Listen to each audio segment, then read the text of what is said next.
primeira igreja presbiteriana do estado de Sergipe. E você é o nosso convidado para, nessa tarde, no final desse dia, reunidos nesse lugar, adorarmos a Deus na beleza da sua santidade. Eu quero ler um texto que está lá em Romanos, capítulo 11, a partir do verso 33, que diz assim: ó profundidade da riqueza, tanto da sabedoria como do conhecimento de Deus. Quão insondáveis são os seus juízos e quão inescrutáveis os seus caminhos. Quem, pois, conheceu a mente do Senhor, ou quem foi o seu conselheiro? Ou quem primeiro deu a ele para que lhe venha a ser restituído? Porque dele e por meio dele e para ele são todas as coisas. A ele, pois, a glória eternamente. Amém.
Senhor nosso Deus e Pai, nós o bendizemos e o adoramos na tarde desse dia.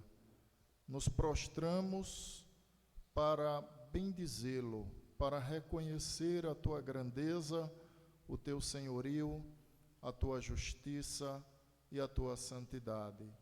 Ainda que em nossa mente limitada não comporte todo o conhecimento sobre ti, nós te suplicamos que nos encha de paz, de alegria, renove as nossas forças, receba os louvores que aqui estaremos entoando nessa tarde, e que a tua palavra fale ao nosso coração, que nos traga edificação, santificação, que sejamos passo a passo transformados pelo poder do teu santo evangelho.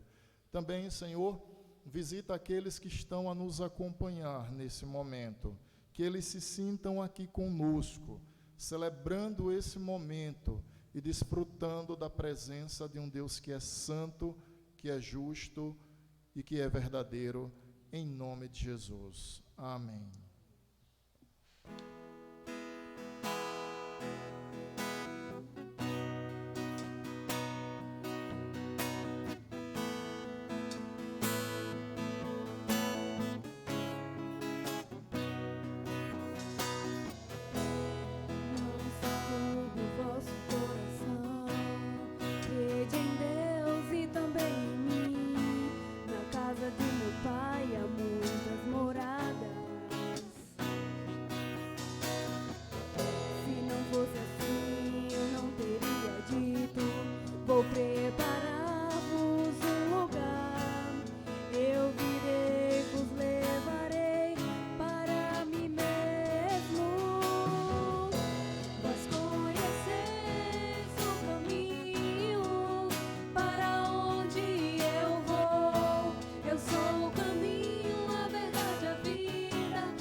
reinos se abalam,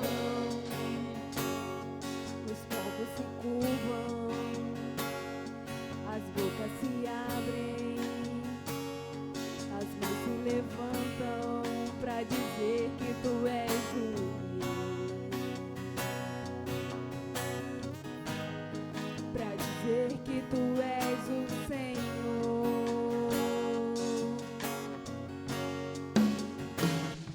Os reinos se abalam, os povos se curvam, as bocas se abrem, as mãos se levantam pra dizer que tu és o rei, pra dizer que tu és o rei, pra dizer que tu és o Senhor,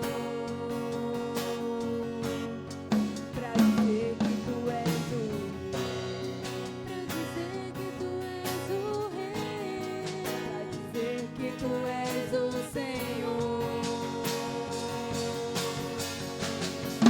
Teu reino é sempre eterno, firmado em misericórdia, justiça e igualdade, bondade e fidelidade. A tua igreja te adora,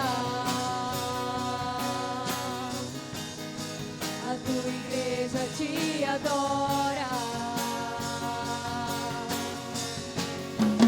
Teu reino é sempre eterno, firmado em misericórdia, justiça e igualdade, bondade e fidelidade. A tua igreja te adora, a tua igreja te adora.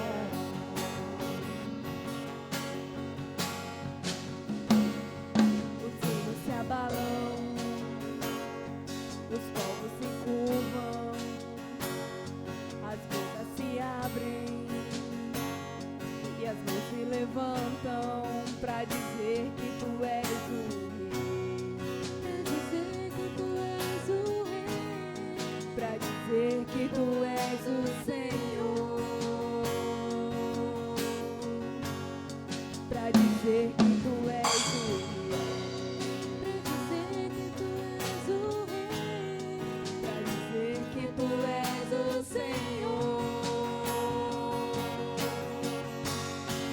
Teu reino é sempre eterno, firmado em misericórdia, justiça e igualdade, bondade e fidelidade. A tua igreja te adora, a tua igreja te adora. Teu reino é sempre eterno, firmado em misericórdia, justiça e igualdade, bondade e fidelidade. A tua igreja te adora, a tua igreja te adora.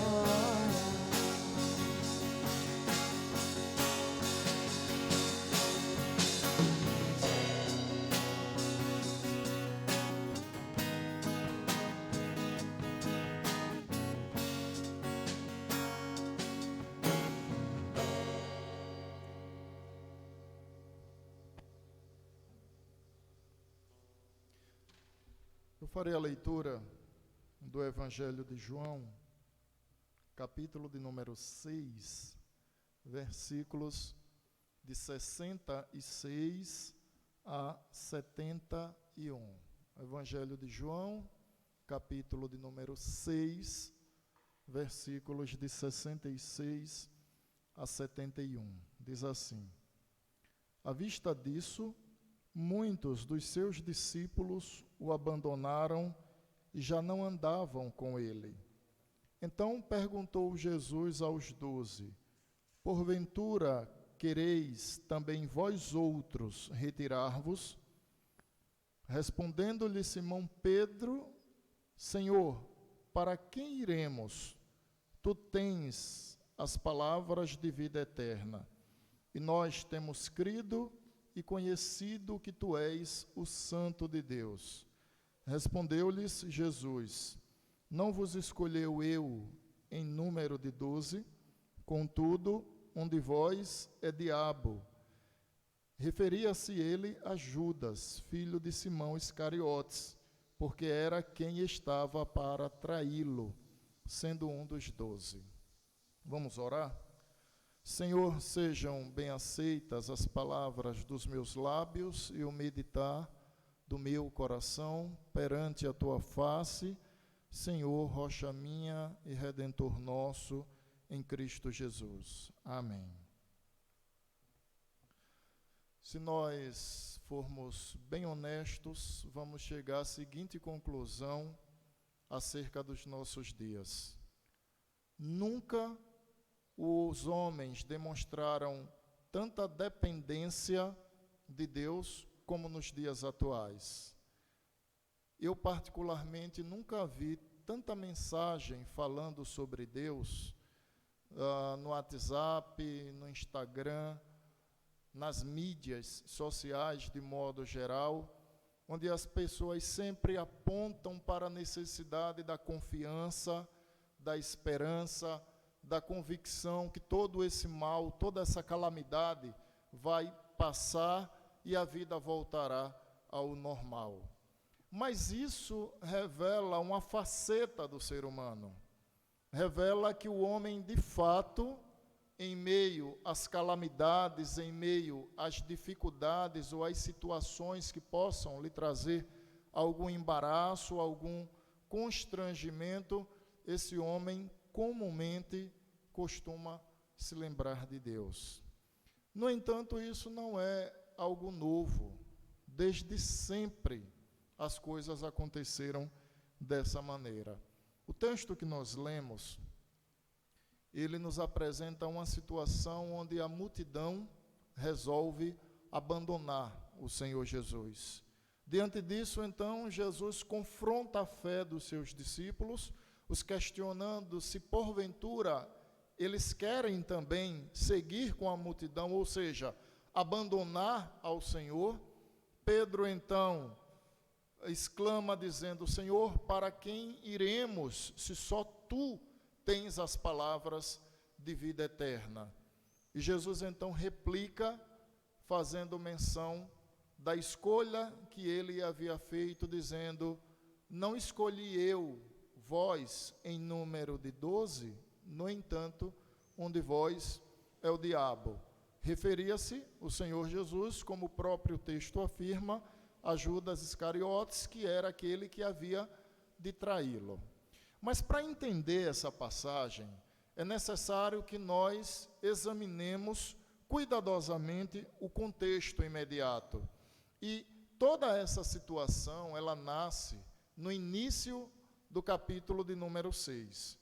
Pois no início do capítulo 6, Jesus realiza um grande milagre. O texto diz que a multidão seguia ao Senhor, e o Senhor, então, percebendo a exaustão da multidão, resolve pedir que eles sentem e os alimenta com a multiplicação dos pães e dos peixes. Esse, sem sombra de dúvidas, foi um milagre que chamou muito a atenção daquela multidão. Obviamente que aqueles já vinham presenciando os milagres que Jesus vinha realizando durante a sua caminhada. Mas o fato ocorrido com a multidão, a multiplicação de 5 pães e 2 peixes e servir a uma numerosa multidão, chamou a atenção deles sem sombra de dúvida alguma. Então, a situação toda, ela nasce aí. Depois nós temos um segundo momento, que é quando o dia se acaba, finda-se o dia, os discípulos então entram em uma embarcação e atravessam o mar. No entanto, o Senhor Jesus não os acompanha. A multidão toma ciência disso. A multidão sabe que Jesus permanece com eles enquanto os discípulos atravessavam o mar. Nessa ocasião, durante a noite, é aquela passagem onde o barco dos discípulos é impelido pelas ondas e eles temem o naufrágio. Jesus então vem caminhando por sobre as águas, socorre os seus discípulos, embarca e, juntamente com eles, atravessa o mar. O registro dessa passagem está no capítulo 6, dos versículos 16 a 21. Então, vá percebendo o desenrolar dessa passagem, dessa história. A multidão percebe que Jesus fica com eles. Durante a madrugada, o Senhor sai e vai encontrar os discípulos que sofrem pelas ondas que estão compelindo aquele barco de um lado para o outro. O Senhor embarca e finalmente chega do outro lado, juntamente com os discípulos. O que é que ocorre então? No dia seguinte, aquelas pessoas se dão conta que o Senhor Jesus já não está ali. Olham à beira da praia, percebem então que estão ali todas as embarcações e começam a se questionar acerca de onde estaria Jesus. Eles então tomam as embarcações e resolvem atravessar em direção aos discípulos. Ao chegar lá, eles se deparam com Jesus. E aí eles questionam o Senhor de que modo ele atravessou o mar se ele não havia então tomado nenhuma embarcação. Como Jesus havia chegado àquele lugar se Jesus não atravessou com os discípulos e nem foi visto em nenhuma outra embarcação? A partir daqui, então, começa a desembocar no texto que nós lemos no início dessa mensagem. Por quê? Porque Jesus corrige o conceito daquela multidão. Jesus, de modo íntegro, de modo pontual, Jesus, de modo incisivo, diz àquela multidão: vocês estão me procurando em razão dos milagres que eu realizei ontem. No entanto, vocês deveriam me procurar em razão de ser eu o pão da vida, o pão que desce dos céus. O Senhor então aproveita a ocasião do pão que foi servido no dia anterior, e pão nessa situação me refiro de modo literal, pão, alimento físico, e se apresenta como sendo ele quem? O pão que desce do céu, o pão espiritual que de fato poderia alimentar a alma e a vida de todos aqueles. A multidão, por sua vez, ela fica indignada com tudo isso. Ela entende que as palavras de Jesus são palavras duras de se compreender, mas não duras num sentido de que a mensagem do Senhor era difícil de ser compreendida, era uma mensagem caduca. Não é dura nesse sentido. Mas essa mensagem de Jesus para aquela multidão era difícil de ser entendida, porque Jesus era incisivo, porque Jesus alcançou a alma deles no que diz respeito à verdade. Jesus diz: olha, vocês me procuram em razão daquilo que eu tenho feito. No entanto, vocês deveriam me procurar porque eu sou o pão que desce dos céus. Capítulo 6, versículos 35 e 36.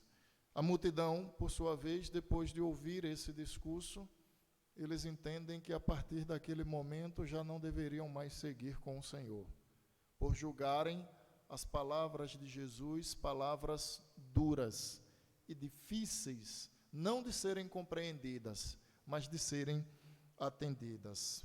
Capítulo 6, versículos de 60 a 65. Finalmente, nós nos encontramos no texto que lemos aqui no início dessa mensagem, dessa pregação. E o que é que nós percebemos aqui? Nós percebemos 3 momentos. O primeiro momento está ligado ao abandono dessa multidão. Você vai observar que nos versículos 66 e 67 está o registro que diz assim: À vista disso o quê? À vista de todo o contexto que eu acabei de elucidar aqui, muitos dos seus discípulos o abandonaram, já não andavam mais com o Senhor.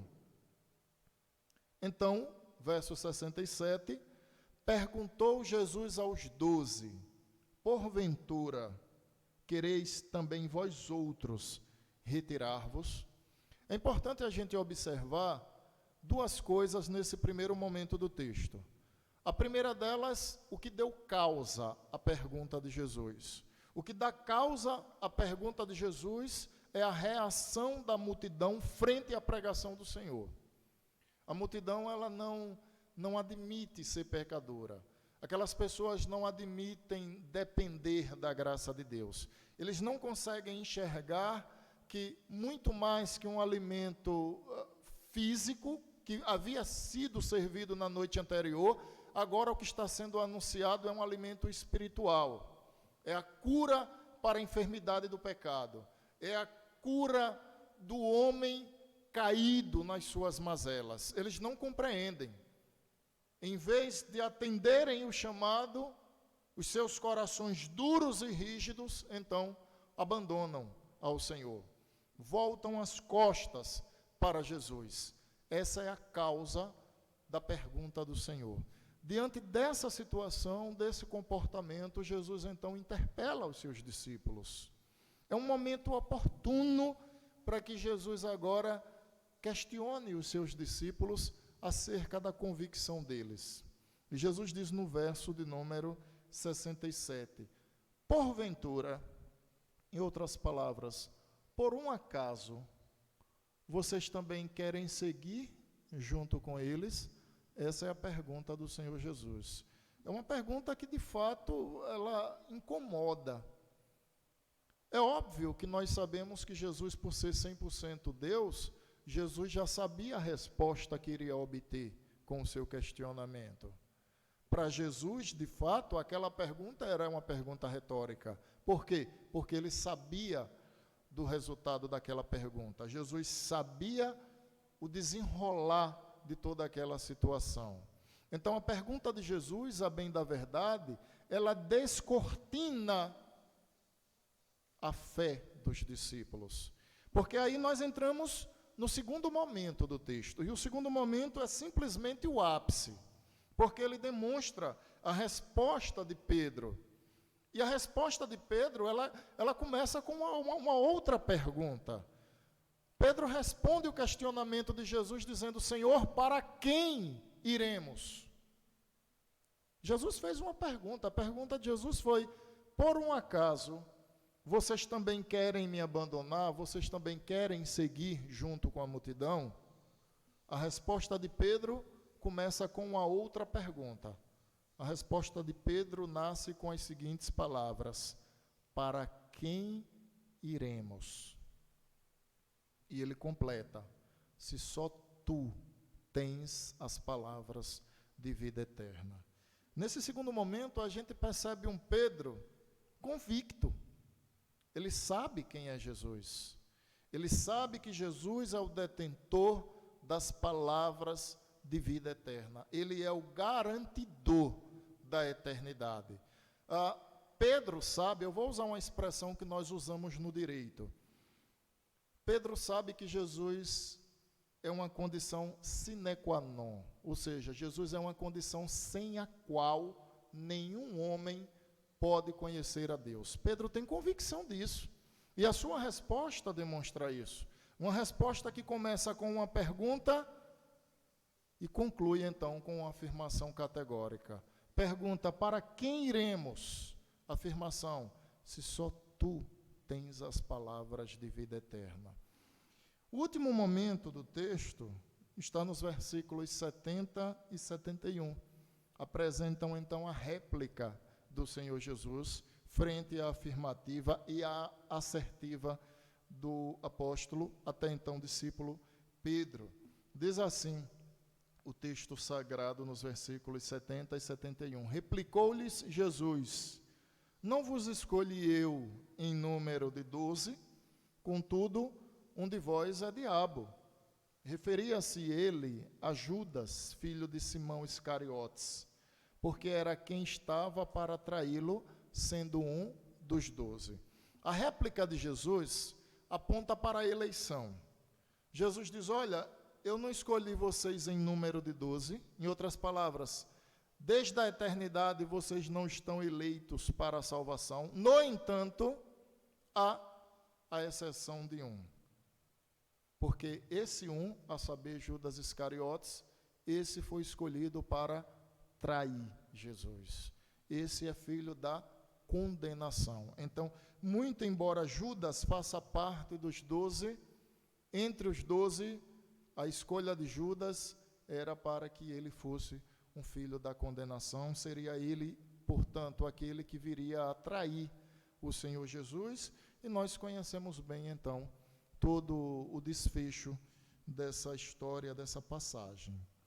Mas trazendo essas verdades que acabei de mencionar para os nossos dias, eu quero também apresentar algumas lições espirituais para a nossa vida, para a vida daqueles que estão aqui. Somos apenas 5 pessoas, e para a sua vida, você que está nos acompanhando aí pelo YouTube ou pelo Instagram.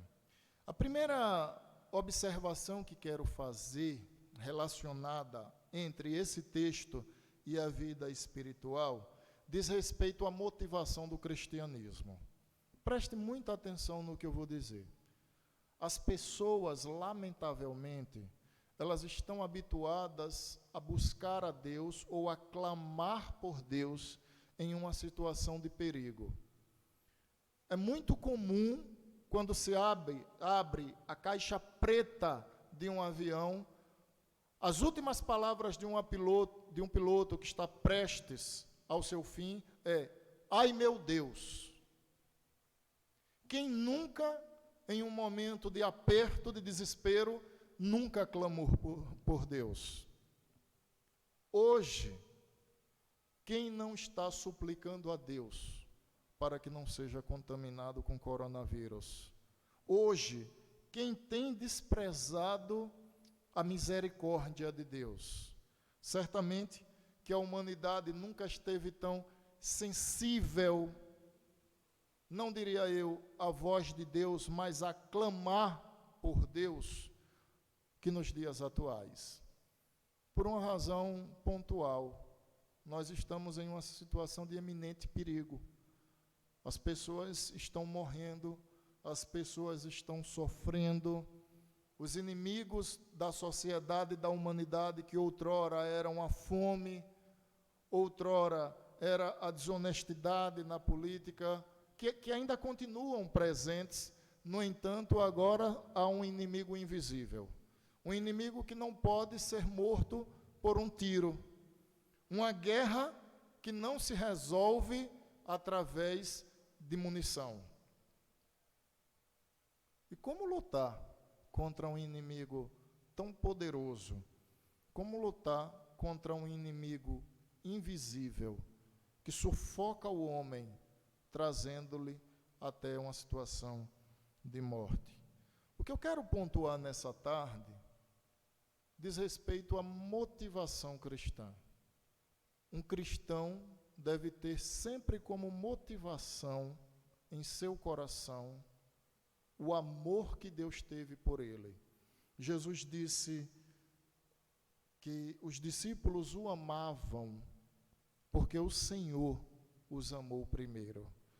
A mola propulsora do amor cristão é o amor de Deus pelo homem. Essa é uma verdade incontestável.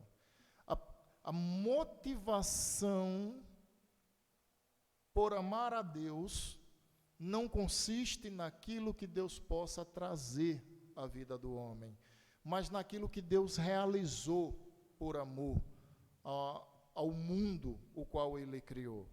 A principal motivação para que as pessoas clamem a Deus, para que as pessoas creiam em Deus, para que as pessoas se arrependam dos seus pecados, não são os bens que elas adquirem ao longo das suas vidas.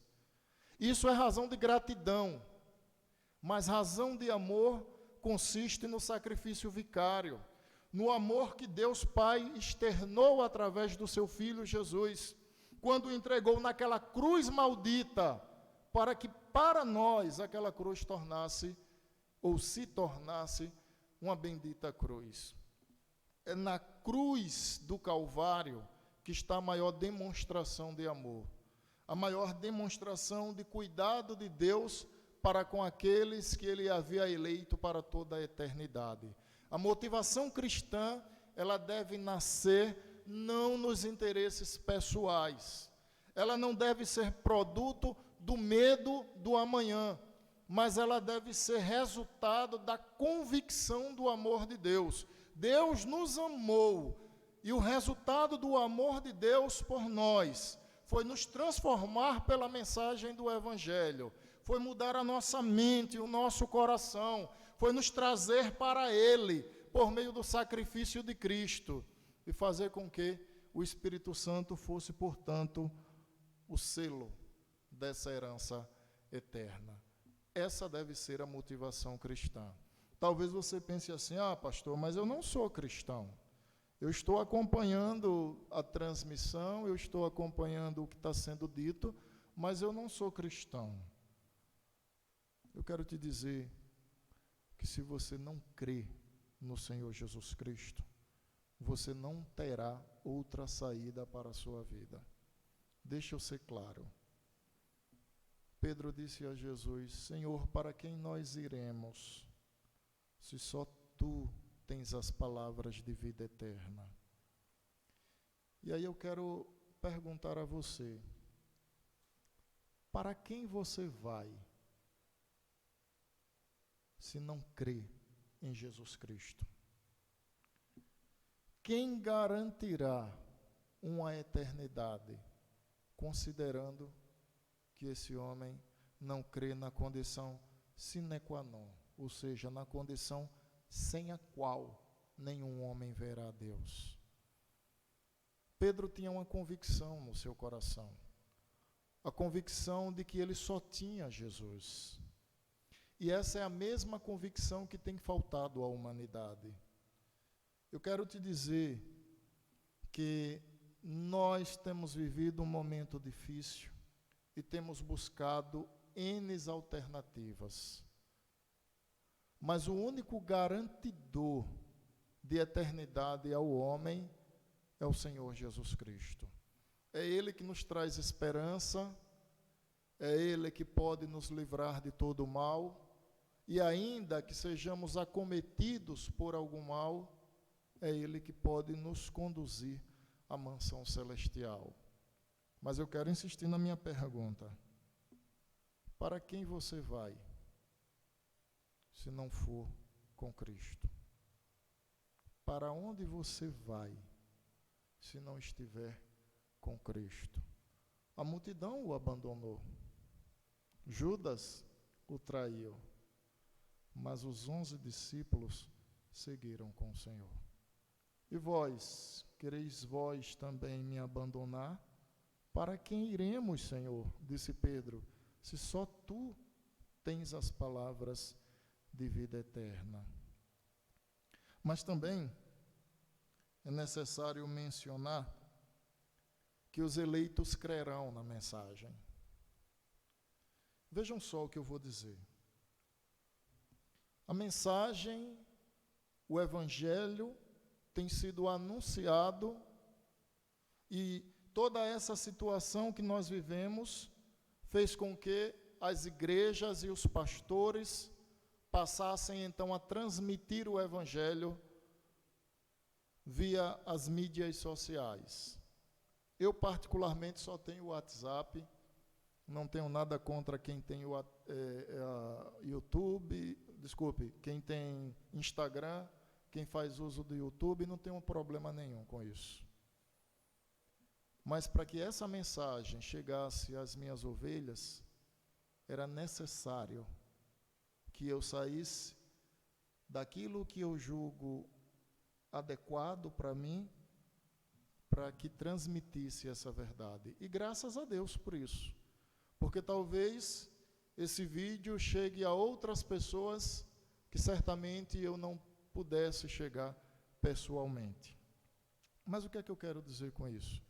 Eu quero dizer que muitos têm sido chamados, mas poucos crerão no Evangelho.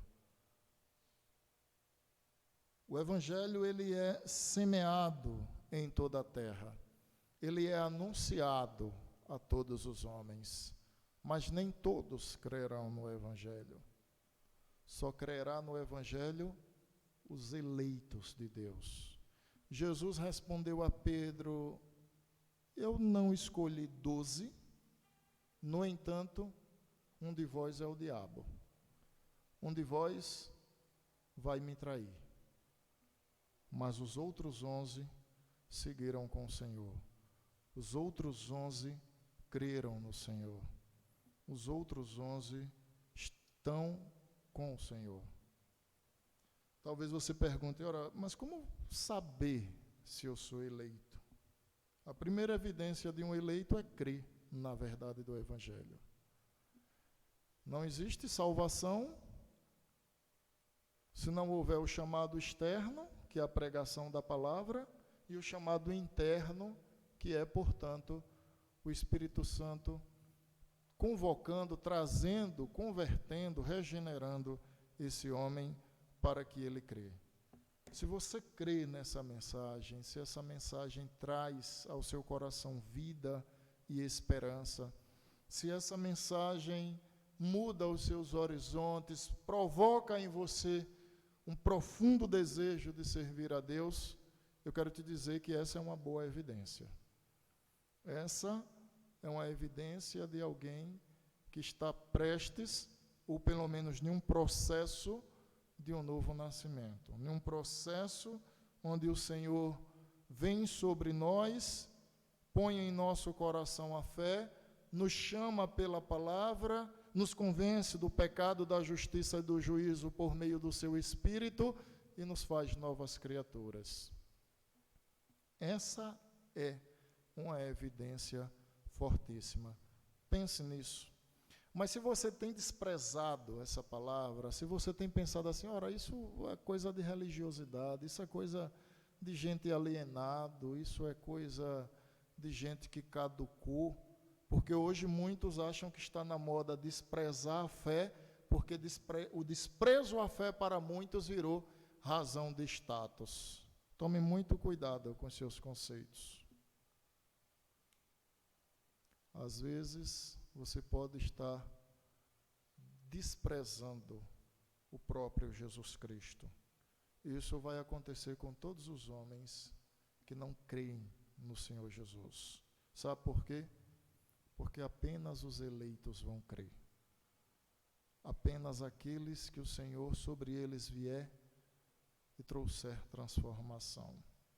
Para quem iremos, se só tu tens as palavras de vida eterna, disse o apóstolo Pedro ao Senhor Jesus. Vamos orar? Pai, nós queremos render graças ao teu nome, pelo teu amor impresso na pessoa bendita e santa do Senhor Jesus. Queremos render graças ao teu nome, porque o Senhor não nos trata como merecemos, mas tem nos dado da tua graça, do teu perdão e do teu amor. Nós queremos te suplicar que essa mensagem alcance a todos aqueles que assim o Senhor desejar, e que ela possa causar transformação, mudança de caminho, de atitude, que o Senhor conceda-lhe um coração novo, uma mente regenerada, homens e mulheres transformados pelo poder do Evangelho. Que o clamor de muitos não seja em razão do temor pelo amanhã, mas seja em razão de uma fé que nasce hoje para a tua glória, em nome de Jesus. Amém.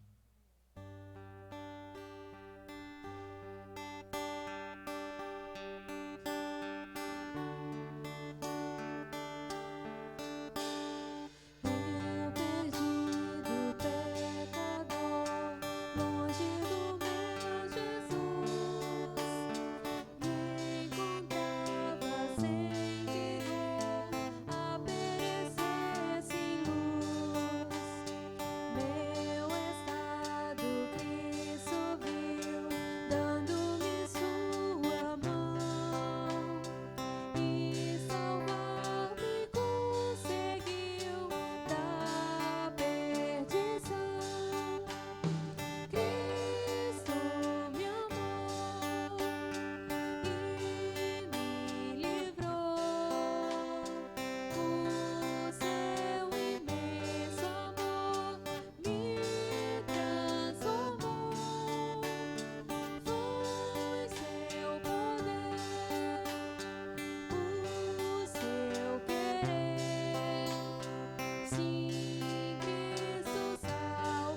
Pai eterno, receba esse culto como demonstração do nosso contentamento, da nossa satisfação, do nosso gozo perante Deus. Receba esse culto, Senhor, como uma demonstração da nossa mais profunda gratidão pelo Teu Filho Jesus, o nosso Salvador.